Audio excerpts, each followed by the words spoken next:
বদর যুদ্ধের ফলাফল। ১. বদরের যুদ্ধ ছিল ইসলামের ইতিহাসের এক ঐতিহাসিক শ্রেষ্ঠ যুদ্ধ। বদরের যুদ্ধ ছিল কাফেরদের মূল কর্তনকারী এবং সত্যকে প্রতিষ্ঠাদানকারী। এই যুদ্ধের পরে কাফের সমাজে এমন আতঙ্ক প্রবেশ করে যে কাফেররা আর কখনো বিজয়ের মুখ দেখেনি।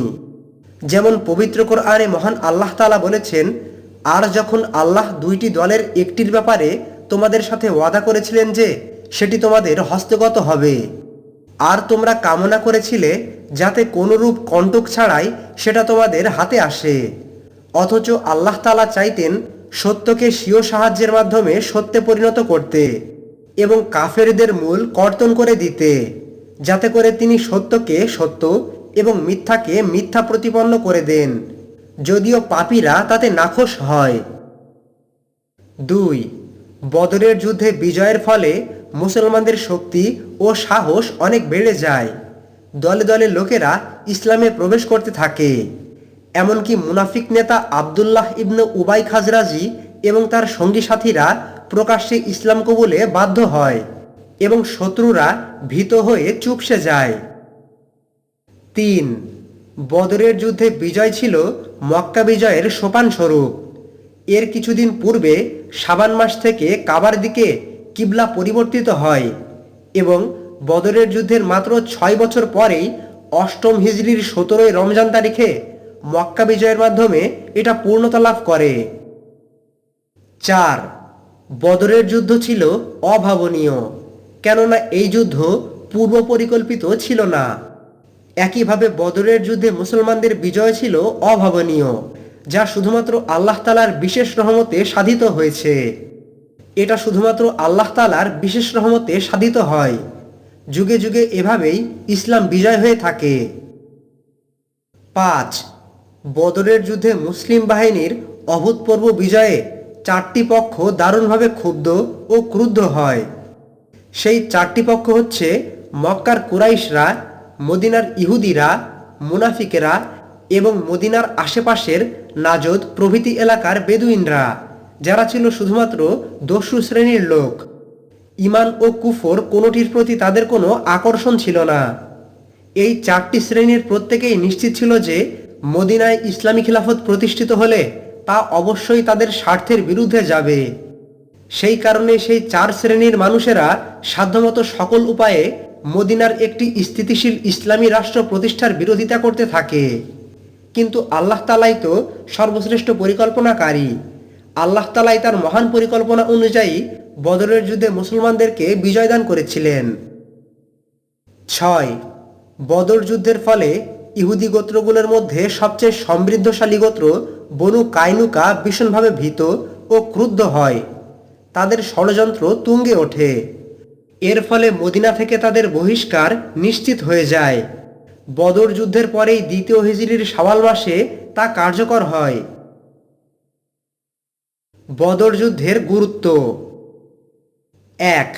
বদরের যুদ্ধ ছিল মুসলমানদের সাথে মুশরিকদের সর্বপ্রথম ব্যাপক ভিত্তিক সশস্ত্র সংঘর্ষ। ২. বদরের যুদ্ধ ছিল ইসলামের টিকে থাকা বা না থাকার ফায়সালাকারী যুদ্ধ। ৩. বদরের যুদ্ধ ছিল হক ও বাতিলের পার্থক্যকারী। সেই কারণে বদরের যুদ্ধের দিনটিকে পবিত্র কোরআনে ইয়ামুল ফুরকান বা কুফর ও ইসলামের মধ্যে ফায়সালাকারী দিন হিসাবে অভিহিত করা হয়েছে। ৪. বদরের এই দিনকে আল্লাহ তাআলা স্মরণীয় হিসেবে উল্লেখ করে বলেন যে নিশ্চয়ই আল্লাহ তোমাদের সাহায্য করেছেন বদরের যুদ্ধে, অথচ তোমরা ছিলে দুর্বল। অতএব তোমরা আল্লাহকে ভয় করো যাতে তোমরা কৃতজ্ঞ হতে পারো। উল্লেখ্য যে বদর নামটি কোরআনে মাত্র একটি স্থানেই উল্লেখিত হয়েছে। ৫. বদরের যুদ্ধে অংশগ্রহণকারীদের সম্পর্কে হাদিসে অত্যন্ত উচ্চ মর্যাদা বর্ণিত হয়েছে।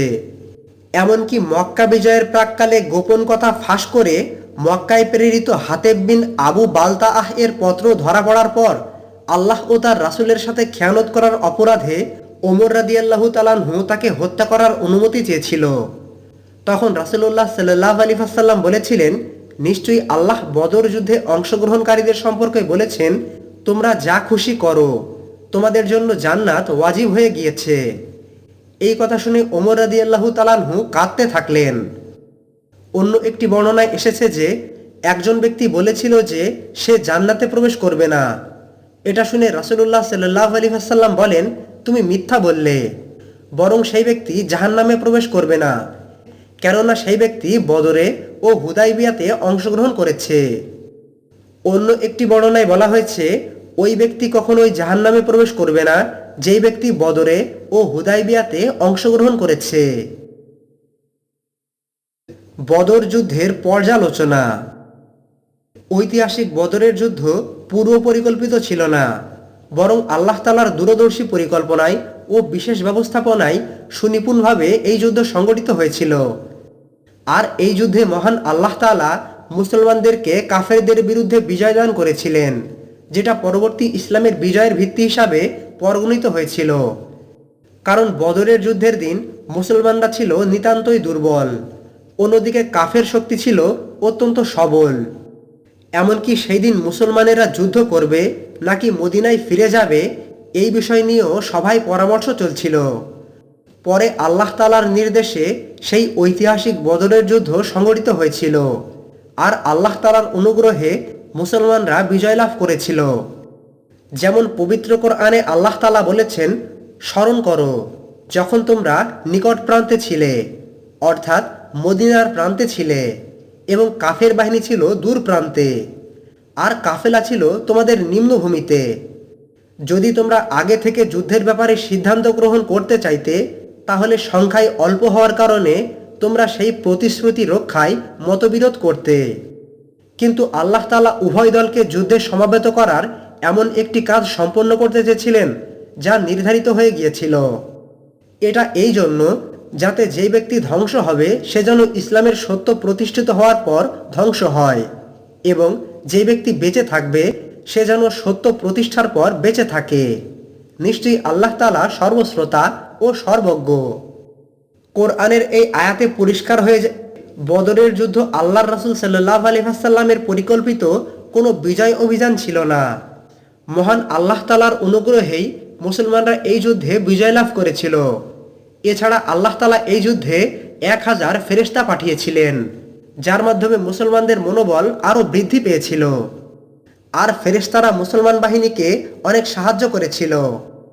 এই কথাও জানতে হবে যে আল্লাহর রাসূল সাল্লাল্লাহু আলাইহি ওয়াসাল্লামের জীবনে প্রায় সকল যুদ্ধই ছিল আত্মরক্ষামূলক কিংবা প্রতিরোধমূলক। কাফের মুশরিক ও মুনাফিকদের অবিরাম ষড়যন্ত্র, চক্রান্ত ও হামলা মোকাবেলা করতে গিয়েই রাসূল সাল্লাল্লাহু আলাইহি ওয়াসাল্লামকে যুদ্ধে লিপ্ত হতে হয়েছিল।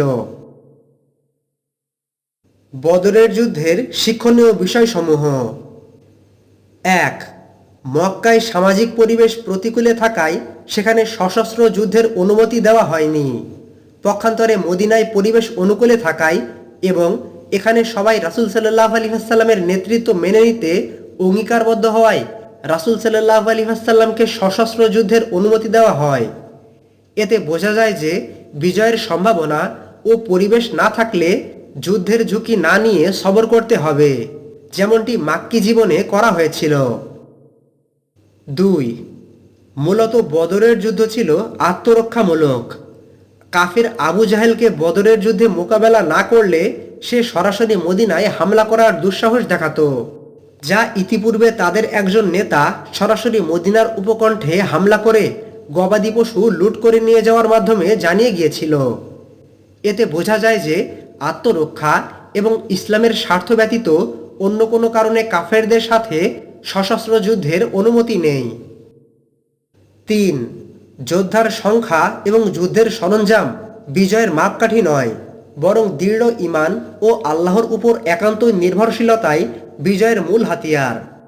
মুসলমানদের পরামর্শ সভায় কয়েকজন সাহাবী বাস্তব অবস্থার প্রেক্ষিতে যুদ্ধ না করে ফিরে যাওয়ার পরামর্শ দিলে আল্লাহ তাআলা ধমক দিয়ে আয়াত নাজিল করেছিলেন। এতে বোঝা যায় যে আল্লাহ পাকের গায়েবী মদদ লাভ করাই হচ্ছে বড় বিষয়। 4. যুদ্ধের উদ্দেশ্য হতে হবে জান্নাত লাভ করা, যেটা রাসূলুল্লাহ সাল্লাল্লাহু আলাইহি ওয়াসাল্লাম এবং সাহাবীদের উদ্দেশ্যে আল্লাহ তাআলা যুদ্ধের শুরুর দিকেই নির্দেশ দিয়েছিলেন। অতএব চিন্তাক্ষেত্রের যুদ্ধ হোক বা ময়দানের সশস্ত্র মোকাবেলায় হোক, ইসলামের সৈনিকদের একমাত্র লক্ষ্য থাকতে হবে আখেরাত। কোনো অবস্থাতেই দুনিয়া হাসিলের জন্য মুসলমানদের চিন্তা শক্তি বা অস্ত্র শক্তি ব্যয়িত হবে না। 5. শুধুমাত্র আল্লাহ তাআলার সন্তুষ্টি অর্জনের উদ্দেশ্যে যুদ্ধে নামলে আল্লাহ তার ফেরেশতা মণ্ডলী পাঠিয়ে দিয়ে সাহায্য করে থাকেন। যেমন বদরের যুদ্ধে আল্লাহ তাআলা ফেরেশতা পাঠিয়ে দিয়ে মুসলমানদের সাহায্য করেছিলেন। 6. যুদ্ধে গনিমত লাভের মাধ্যমে দুনিয়া অর্জিত হলেও তা কখনোই মুখ্য হবে না, বরং সর্ব অবস্থায় রাসূলুল্লাহ সাল্লাল্লাহু আলাইহি ওয়াসাল্লাম এবং তার নির্দেশ অনুযায়ী আমিরের অনুগত থাকতে হবে। বদরের যুদ্ধে গনিমত বন্টন নিয়ে বিবাদ উপস্থিত হলেও তার সাথে সাথে নিষ্পত্তি হয়ে যায় রাসূলুল্লাহ সাল্লাল্লাহু আলাইহি ওয়াসাল্লামের নির্দেশে। 7.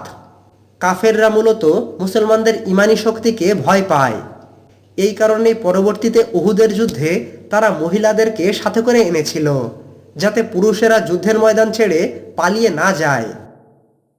8. বদর যুদ্ধের বড় শিক্ষা এই যে কুফর এবং ইসলামের মোকাবেলায় মুসলমান নিজের সীমিত শক্তি নিয়ে আল্লাহ তাআলার উপর ভরসা করে ঝাঁপিয়ে পড়বে। আর এভাবেই চিরকাল কম সংখ্যক ইমানদার ব্যক্তিরা বেশি সংখ্যক বেঈমানদের শক্তির উপরে বিজয় লাভ করে থাকে। আর এই ধারা কিয়ামত পর্যন্ত জারি থাকবে ইনশাআল্লাহ। ঐতিহাসিক বদরের যুদ্ধের এই কাহিনী জেনে আশা করি আপনারা অনেক উপকৃত হয়েছেন। আমাদের চ্যানেলের সঙ্গে সংযুক্ত থাকুন। আসসালামু আলাইকুম ওয়া রাহমাতুল্লাহি ওয়া বারাকাতুহু।